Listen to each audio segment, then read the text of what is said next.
Yesterday we had a plane of 160, we're carrying 160 Palestinians landing at OR Tambo.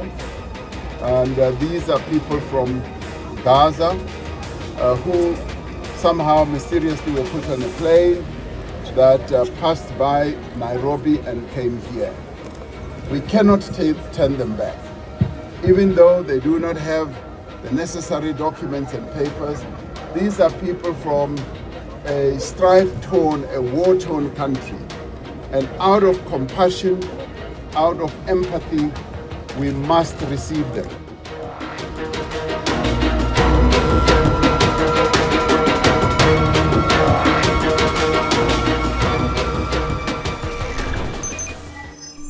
This is not the first flight.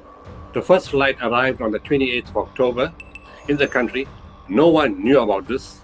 Palestinians came in, they had one night accommodation, they knew nobody here, they didn't have communication, they didn't know who to talk to, they didn't know what to do. By chance, a pastor from a church, a social worker found them and tried to gather all the other people. And he managed to do it as best he can. And then of course, South African organizations got involved, the public got involved. And it was through these people that we heard of the second flight coming yesterday. But the company that provided the plane was Global Aviation. And they are the people who control an airline called Lift Airline in South Africa. As for the plane that came from the Ramon military base to Kenya, we don't know which plane that was, whose plane it is. But to us, it seems a clear pattern that Israel is busy involved with ethnic cleansing, moving people from Gaza out of the country, and yet charging them huge fees for each person coming out of Gaza. Then using front organizations in the name of human rights and putting them on planes.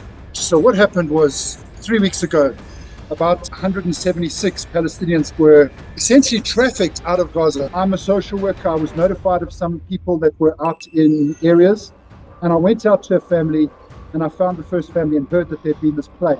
I contacted our government, I told them what had happened, and we started providing services. Eventually we found out there was 176 on the plane, and we started accommodating those families in Johannesburg. We put them into accommodation.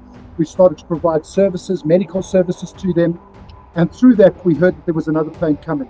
What this organization that is doing this, clearly an Israeli-linked organization, an Israeli-linked operation, is they giving these people notice, and then they keep postponing and telling them that these planes are coming. They went through the Karim Shalom crossing.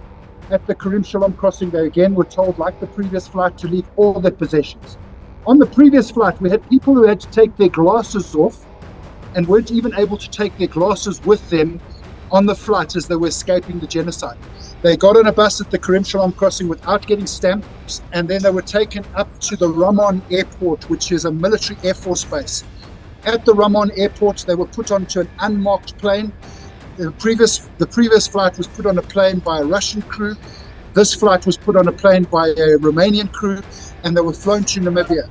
They were met in Namibia by a person who looked like they were airport security, but very clearly Israeli intelligence. They took these people and then flew them to OR Tambo Airport. Very clearly, all the marks of Israel involved in this operation to take people from Israel out and to displace them.